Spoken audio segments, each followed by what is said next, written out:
The XYZ Affair. The XYZ Affair was a diplomatic incident between France and America in the late 18th century that led to an undeclared war at sea. In 1793, France went to war with Great Britain while America remained neutral. Late the following year, the United States and Great Britain signed the Jay Treaty. The French were infuriated by Jay's treaty, believing it violated earlier treaties between the United States and France.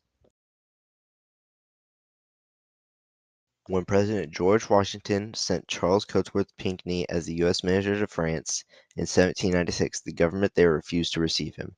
After John Adams became president in March 1797, he dispatched a three-member delegation to Paris later that same year in an effort to restore peace between the two countries. Once the diplomats arrived overseas, they tried to meet with France's foreign minister, Charles Talleyrand. Instead, he put them off and eventually had three agents inform the U.S. commissioners that in order to see him, they first would have to pay him a hefty bribe and provide France with a large loan, among other conditions.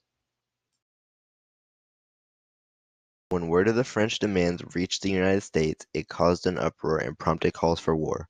After some members of Congress asked to see the diplomats' reports regarding what had transpired in France, Adams handed them over with the names of the French agents replaced with the letters X, Y, and Z, thus the name XYZ Affair. Congress subsequently authorized various defense measures, including the creation of the Department of the Navy and the construction of warships.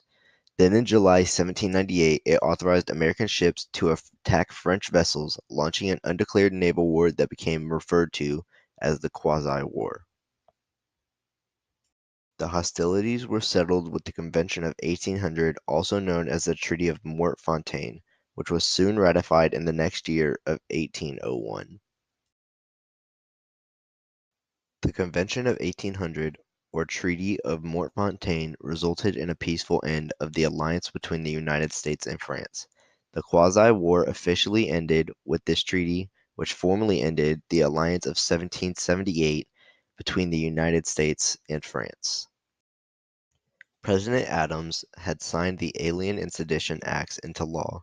He believed they were necessary to protect the United States at a time when war with France was still possible. President Jackson passed the Alien and Sedition Acts to keep the French out of the United States because there was a possibility of war between France and the United States at this time.